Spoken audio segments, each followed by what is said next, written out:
All right, our conversation today is with Victoria Silverman. She's a former student in the Intro to Quantitative Consulting class. She also was a former student in the Methods of Machine Learning. I believe that's these are the only two courses you took with me? Yes. Yes, okay. So Methods of Machine Learning was a standard course. Intro to Quantitative Consulting was a different type of course. At least I like to think that it was a different type of course. I thought I would ask Victoria here to come and talk about her experience in the course and how she transitioned, if you want, from a regular proof theorem assignment kind of class to this course, which is substantially more vague and more build as you go type of course. I thought you might start by telling us a little bit about yourself. You're not at Ottawa U anymore. You've graduated. What are you doing these days? So I'm going to be starting my master's at the University of Guelph starting September. And in the meantime, I'm working as an analyst at Statistics Canada. And yeah. Don't you also have something with the vaccine hunters? Yes, I'm also Ottawa's social contributor for Vaccine Hunters. That's been my little endeavor for the past about 4 or 5 months. So, you told us a little bit about where you are now and what you're doing in the short-term future. What's your long-term vision for your career, like in terms of quantitative matters? What are you envisioning for yourself?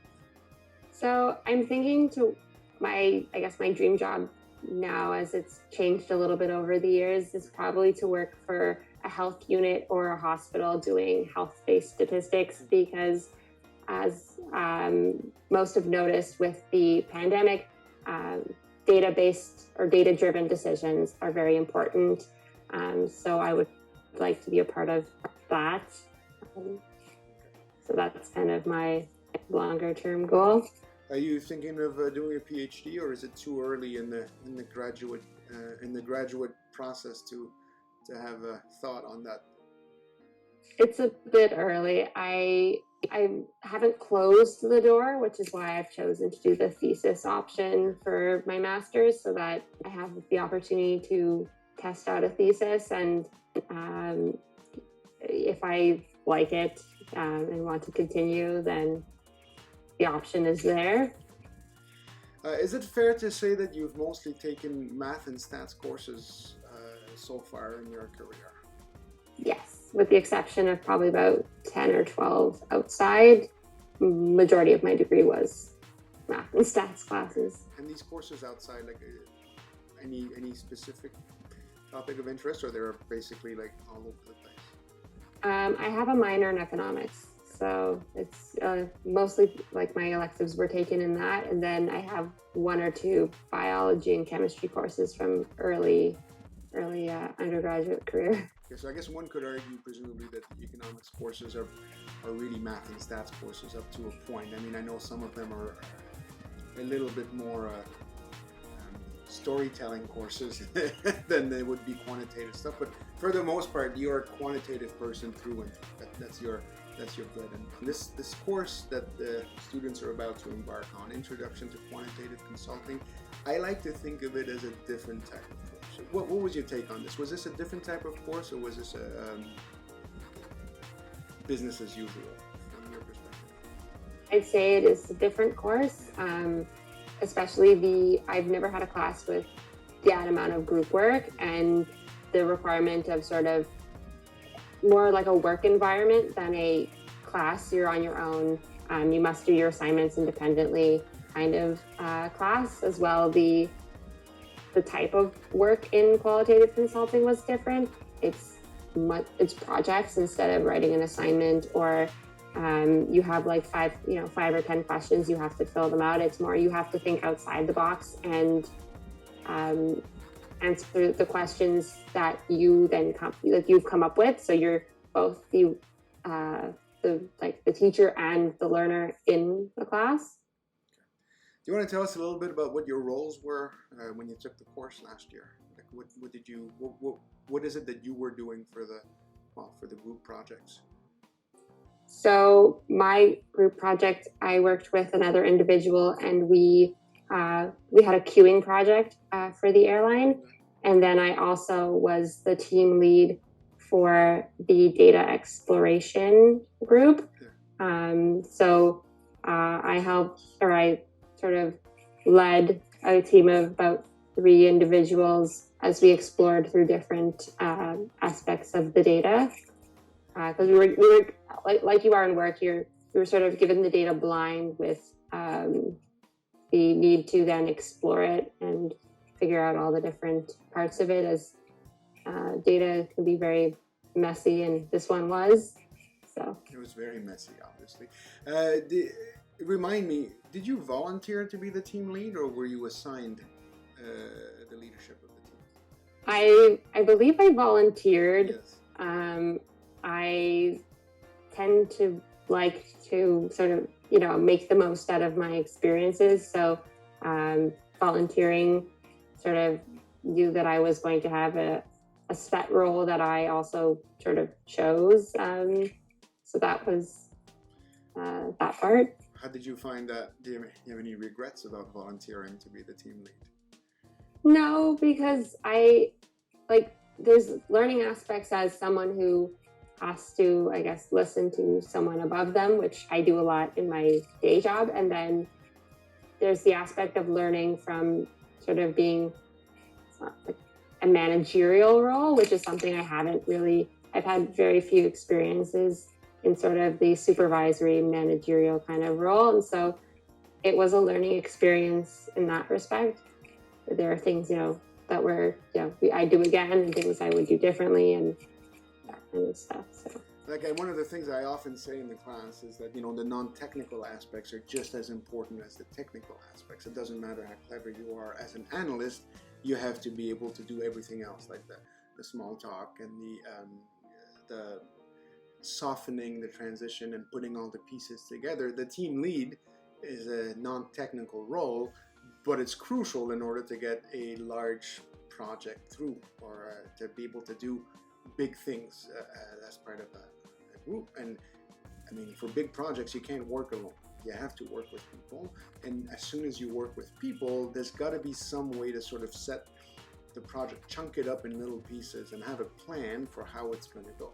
And the plan doesn't always work out the way you want. I mean, in the course setting, you're the team lead, but you're not really the boss of the other students, or at least it's unless the prof comes in and say, no, she's the boss, you have to listen to her.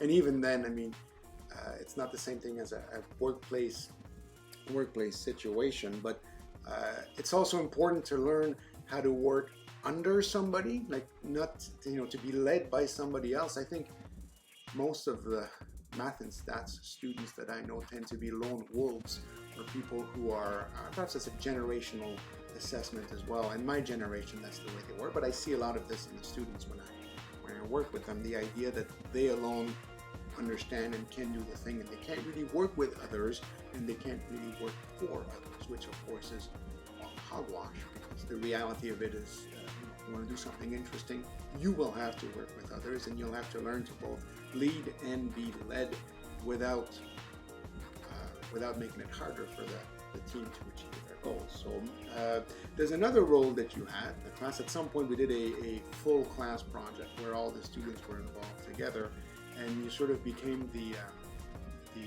unofficial glue that held the project together. It's difficult to glue. I mean, team lead of 3 people is not. I mean, a small team is not that big of a problem. You want to talk about some of the challenges of being at least one of the one in the leadership group when we were working with 10 or 12 students. But how did you experience that? What was some of your?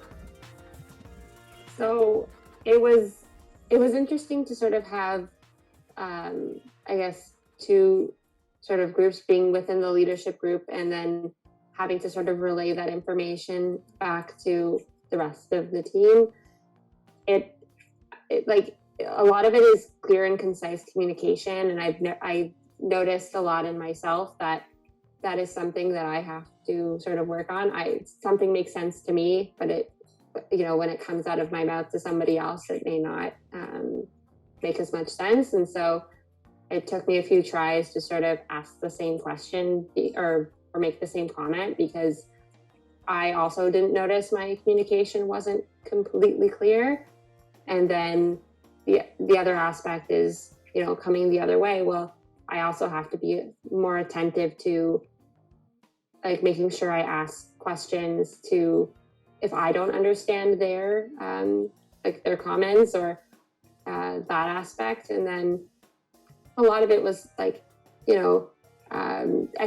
expectations that I have for myself may not be the same as the expectations of others. And so I'm a lot like that in terms of, I'm not very good at sort of giving instruction. I'm much happier to just do it myself, because then I know it's done the way that I envision it, versus trying to explain my vision and then with, not as clear communication, my vision isn't necessarily communicated fully. And so the information is not like, it doesn't come back the way I had thought it was going to look, in which case, well, then it's like, okay, I either have to like clean it up, or I have to sort of change my vision, because there's also other opinions too. You can't also, make all the decisions yourself or envision something and then expect that everybody agrees with your vision as well. The other thing also, and I think this is very well felt in virtual teaching too, is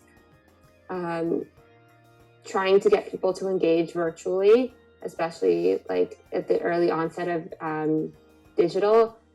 I myself am someone who's pretty easy to get along with and sort of chum with, but it's a lot harder to try to be social or, friendly and also get the work done and do it virtually when not everybody is of similar, I guess, like social interests. So but that's true with or without the digital, right? I mean, you're gonna have to deal with different cultures, and I don't just mean cultures based on ethnicities, but cultures based on the type of personality that people have. I find, perhaps from the outside looking in, as a prof looking at the students, I find that most of the students tend to be very introverted, or at least shy students. That wasn't the case with you. I mean, it's interesting that you mentioned communication. You've never shied away from asking questions, asking for clarification, which, I mean, is not something that students usually do, and it's too bad, because it does help the prof, and in this case, the client, in that setup, sort of clarify things so that both the clients and the consultants, or the prof and the students, are actually like for sure aligned and going in the same direction. All right, is there anything that you would do differently if you were to take the course? I think I would be a little more critical of sort of like making sure you understand and having more checkpoints of like, if you haven't figured it out in so many hours, like tell me, because a lot of the time it would get to the deadline and I would ask to say, hey, so like where is what we've discussed that we would have ready for this time? We're all going to present a little something we've done, and it would come back and say, well, I didn't really understand what was asked of me in that aspect, and then we would have to go back to the phase of explaining, and then being like, okay, here, like, you get it now, like, let's do it again. So I think I would do more, I guess, checkpoints in that aspect. I would probably also sort of gauge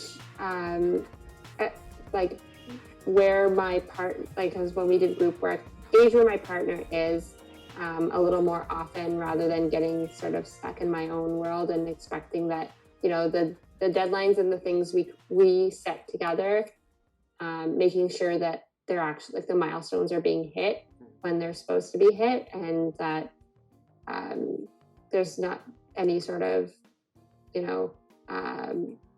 miscommunication between us two. So that, I think those aspects. And also, I mean, as a general, I've always I should have done something earlier. That's always a retrospective moment. So yeah, I think, I mean, looking at how your projects went, and communication is key, but it's a two-way street, right? I mean, at some point, if you cannot communicate with somebody if only one of you is going out there and communicating and trying to make things happen. Overall, are you happy that you took this course? Do you feel you got something out of this course that you would not have gotten in your undergrad degree otherwise? I think the two main reasons I took this course, content-wise, was the amount of group work. In a stats degree, and especially at UOttawa, there's really no opportunity for any sort of group work. It's a lot of singular work. And while I've had the opportunity for group work in my office when I worked at StatCan, it's a good opportunity to sort of work with people my own age. Often I'm the youngest one in my team at StatCan, or there's one other student or something like that. And so it's, they're more experienced than I am. And so this is an opportunity to sort of, everybody's sort of at my level, and a group work opportunity. Also, this was a bigger team than I've probably ever worked on. So that was a big point. And then writing the actual report, I've done very, very little report writing throughout my degree. I had to take, or most stat students take, one technical writing class in first year. And, they don't really check on the technical aspects of it on top of the actual writing. They just check the grammar. So basically, this is the first time I've written a technical report where the content has mattered and the English writing. So that was a big piece. Also taking, stat classes, you don't write essays, and economics as well. It's not very much like any essay stuff. So the writing of the paper was a big one too. Yeah. That was one of the things I've noticed. I mean, I spent a fair amount of time outside academia, and I find that a lot of the students who graduate and come to join the workforce are unprepared for the elements or the aspects of the job, whether they're consultants or just like regular analysts, that will make it easy for them to sort of blossom in their career. Like, it's not all about the smarts. The reality of it is that, if you get out of school with a math degree, you have some technical chops, you have some smarts. But that's true of everybody who gets out with a degree. Like, what's going to be helpful in a career is everything else that goes around that to help you be a more rounded, more complete person. In a sense, of course, that's one of the in communication and writing and group work, the ability to do these things. That's one of the big objectives of the course. Is there anything else you want to say at this point? Or the other big one too is I've never also had to sort of edit other people's writing, which is it's hard to do it without sort of possibly coming off as like, like it's like an attack on their skills. It's, everybody has different writing styles, and so that was interesting to sort of go through and sort of like edit other people's writing to make sure it was coherent and stuff. And when science communication in general is something that, and I think in math, is far less talked about and far less sort of emphasized. You'll never sort of work for at least a StatCan, you won't work for a program where you aren't required to have like at least even a short written product that explains what the numbers you found. You can't just like throw out a table and have no sort of explanation with it. So to be clear, we're not talking about, English or French as a second language here. We're talking about like stylistics. So we're talking about the logic of structuring the writing so that you can actually get to the point where you've told people what the insights and the data or the analysis were without having to drown them in like technical